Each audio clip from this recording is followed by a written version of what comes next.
เป็นคนเก่งหลายในการอินเวียเป็นคนที่มุ่งมั่นขยันเนาะขออนุญาตภาษาลาวเพราะฉะนั้นแล้ววันนี้มาแสดงความยินดีกับดาด้าและสิ่งที่พิเศษเนาะตัวข้าพเจ้าเองกับแมนได้ไปดักซุ่มในการทดลองใช้สินค้าแล้วรู้สึกว่าประทับใจหลายเนาะนอกจากจะประทับใจในตัวสินค้าแล้วยังประทับใจส่วนตัวสำหรับดาด้าเนาะมื้อนี้เป็นมื้อที่พิเศษของเพิ่นก็ถือว่ามื้อนี้ดีใจหลายที่ได้มีโอกาสเข้ามาร่วมในงานพิเศษแบบนี้แล้วงานท่านมีดีไซน์รู้สึกว่ามันจะซึมเข้าผิวเลยจะบ่เห็นในผิวเหนียวเนื้อหนังซึมซับเข้าไปในผิวและสิ่งที่สำคัญก่อนที่จะปกติแล้วจะมีเครื่องสำอางของตัวเองใส่เนาะแล้วมาทดลองใส่ตัวนี้ก่อนที่จะลงเครื่องสำอางของเขาใส่แล้วรู้สึกมันจะเข้ากันเนี่ยจะบ่มีอาการแพ้ใดๆเพราะปกติตัวเองคนผิวแพ้ง่ายแต่ว่าใส่เครื่องสำอางของดาวันของดาด้าแล้วรู้สึกว่าผิวแพ้เลย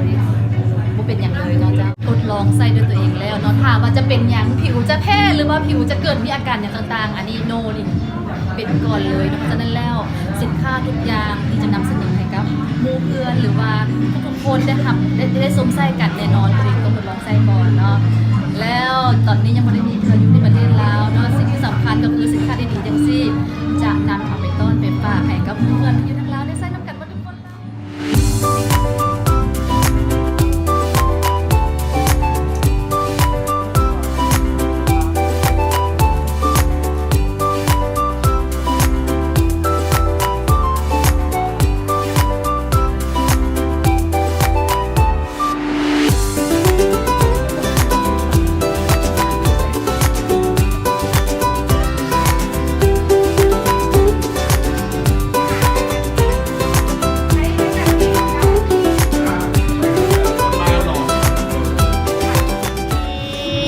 มาเปิดตัวเครื่องสำอางสิ้นใหม่ของดาราดาเป็นซิลัมจากมาลาไคเนาะและกับตัวเองก็ได้ทดลองมาใส่สำหรับตัวเองแล้วทดลองใส่ไปแล้ว 2-3 เทื่อรู้สึกว่าสำหรับผิวแพ้ง่ายที่ตัวเองมักแพ้เครื่องสำอางผ่านเนาะบ่แพ้แล้วจะมาเบิ่งว่ามื้อนี้ข้าเจ้าเปิดตัวเครื่องสำอางของดาราดามื้อนี้จะมีความพิเศษแค่ใดเก็บภาพมาฝาก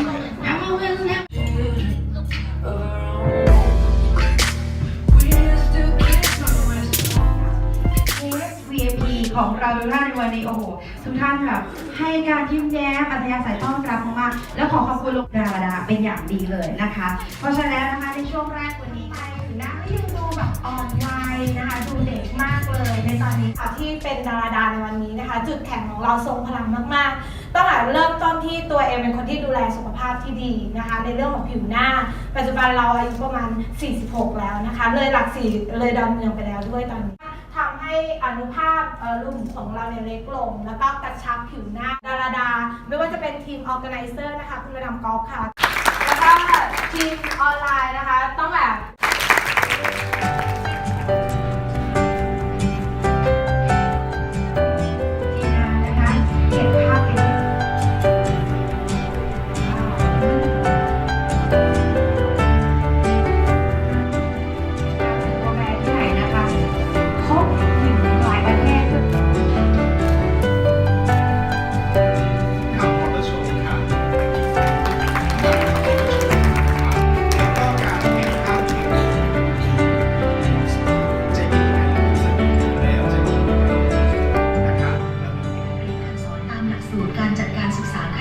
ช่วยงานท่านมาประมาณ 5-6 ปีนะคะที่ช่วยงานตรงค่อนข้างที่จะหลายแบรนด์มากนะครับผมแล้วก็เปลี่ยนมาเยอะนะครับก็ปัจจุบันนะครับผมเป็นโค้ชสอนของการตลาดออนไลน์ครับดูแลแบรนด์ครับได้อยู่เบื้องหลังหลายๆโอเค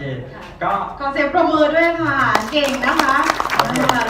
ผมก็ทำให้เขามียอดเกิดขึ้นมีรายได้เกิดขึ้นนะครับผมก็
นะคะวรรัตน์นิยมเดชค่ะรองอันดับหนึ่งนางสาวไทยค่ะ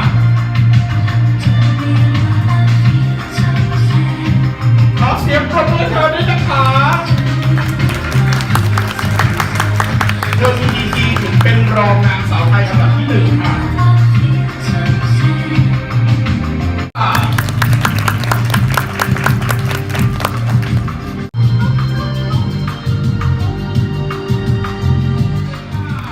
ได้แบรนด์ดาราของเรานะคะ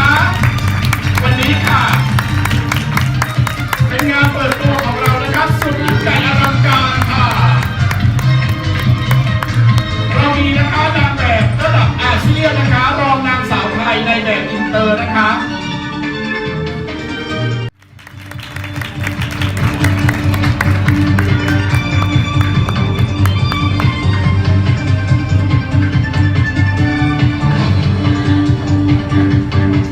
ถูกนะคะที่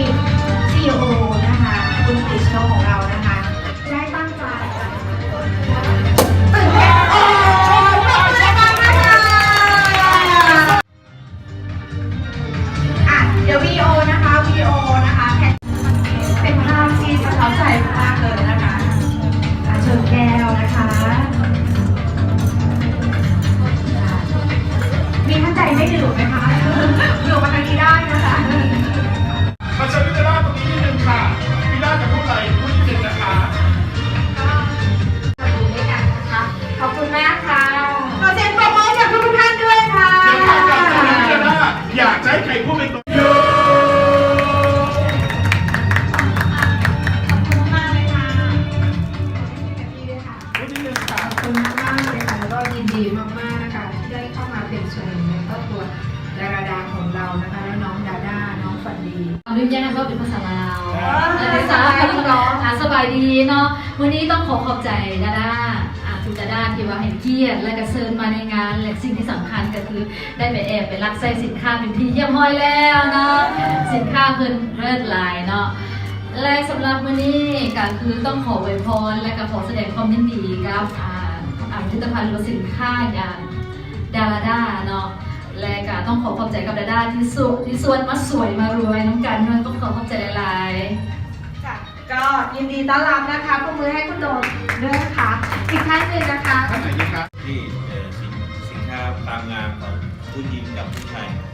ขอบคุณมากครับ รวยปังค่ะ คุณพี่ล่ะครับ เช่นกันค่ะยินดีด้วยนะคะดาด้าเก่งสวยรวยค่ะ คุณการ์ตูนค่ะ มายากมากคิวคนนี้เป็นไงคะ ค่ะก็ยินดีกับพี่ดาด้าด้วยแล้วก็ทุกส่วนนะคะของที่กิจการรุ่งเรืองเป็นอย่างที่คิดไว้ค่ะ น้องวิกเตอร์สุดหล่อครับ ก็ขอให้ดาราประสบความสำเร็จในการคาดหมายนะครับ และที่สำคัญนะครับคนสวยของเราน้องกีของเราค่ะ ขอให้เจริญรุ่งเรืองก้าวหน้านะคะภายในเร็ววันนี้เลยค่ะ ขอคนสุดท้ายด้วยครับ ขอน้องฝันดีค่ะ คนเหนื่อยที่สุดเพื่อหลังจริงๆพูดเลยค่ะ